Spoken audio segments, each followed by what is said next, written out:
Right. Or any of those. So these churches and these people who are teaching that and pushing that, you know, they're wrong for that. They need to, because when he talks to Paul, and when he talks to Paul in the book of Acts, I believe it's 1 and 26 or 2 and 26.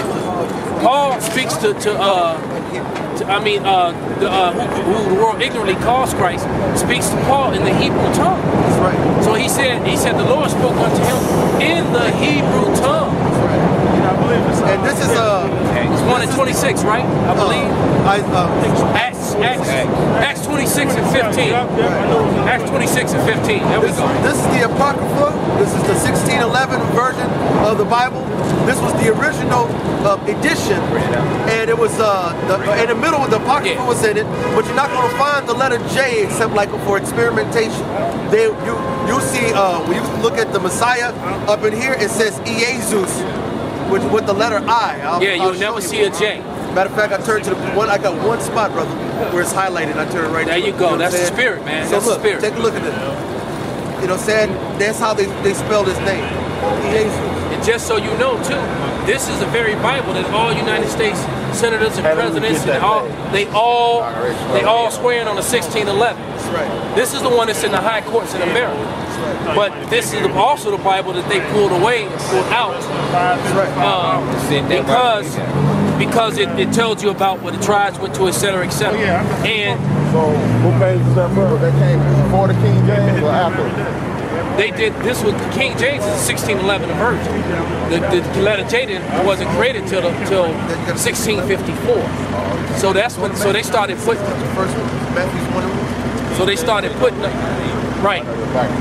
Right, and you got that's on that book. They took this 1611 does. This one, this right here. They took them out. The 1611 happens. See this? Go to Matthew. Matthew's one. Right. He's going to show you this. The Apocrypha. Check it out. Right, and the Apocrypha, the word Apocrypha is a Latin word, or a Greek word that literally translates to be sent away hidden. So the Lord already knew they were going to take those books and hide. And so they pulled that book out of the Bible is because that book it makes it clear. Oh, let them see that first. And I had told them that when brought out the books, they took out. Right. It was easy to destruction took become louder. So what's the difference between the King James version and this? That is the King James.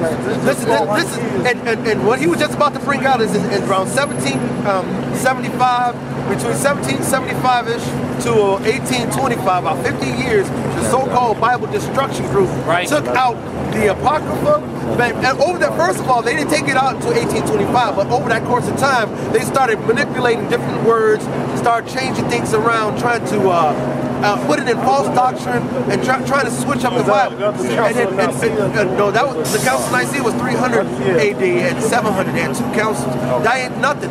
At the end of those councils, they had the 1611 edition with the Apocrypha in it. That's the reason why you know the white man is wicked, because in the 1700s and 1800s, they took it out. They not the council. They not no men of the Lord. Right. Who gives them the right to do that? Not only that, I can point out to you and read you books where they're quoting scriptures that are in the Apocrypha, but yet the Apocrypha is not used today. Exactly. And but you go into their history, into their records, and they're talking about scriptures in the Apocrypha. Because the main reason they took it out is because it shows you that the Lord, you can clear that Lord loves everybody doctrine can't be taught if you use the Apocrypha. That's right. And right, go ahead, brother. And it also gives you the they got the laws in there too? Hold on. It also gives you the route that the Northern Kingdom used to come to America. 1,600 laws.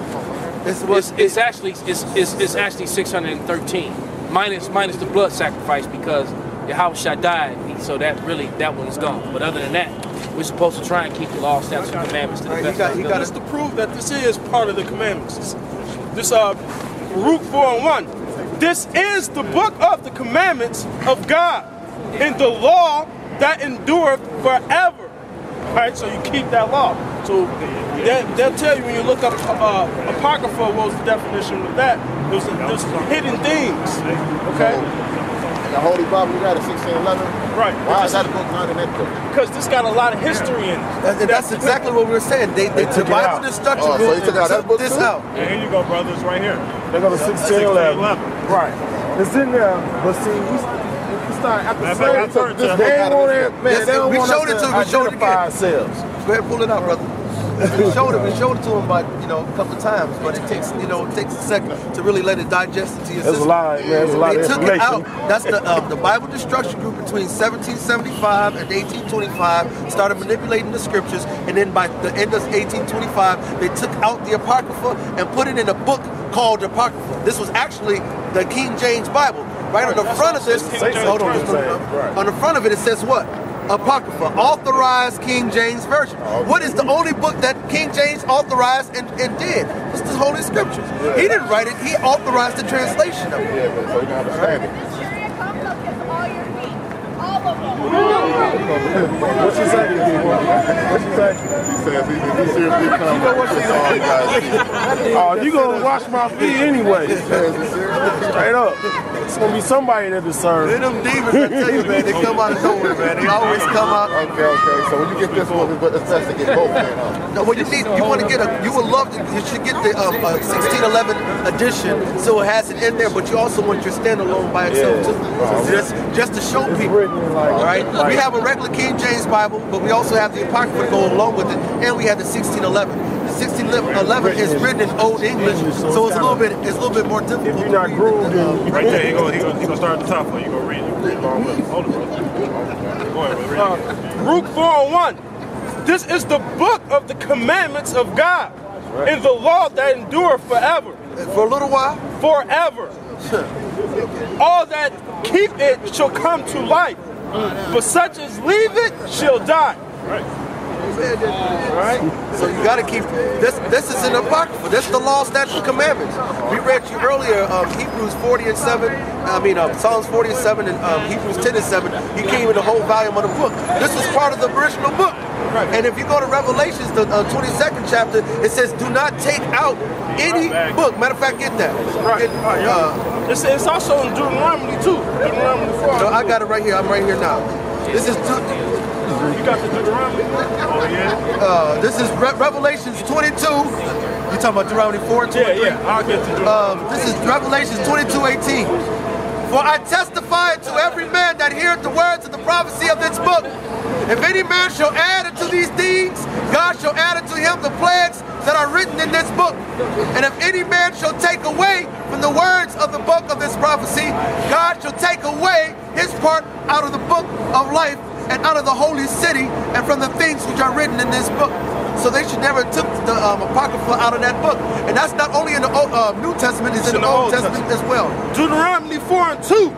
Ye should not add unto the word which I command you, neither shall ye diminish aught from it, that ye may keep the commandments of the Lord your power, which I command you. That's right. So, how the hell the old law was done away with? He said you keep it. Even back then you keep it. New Testament you keep it, man.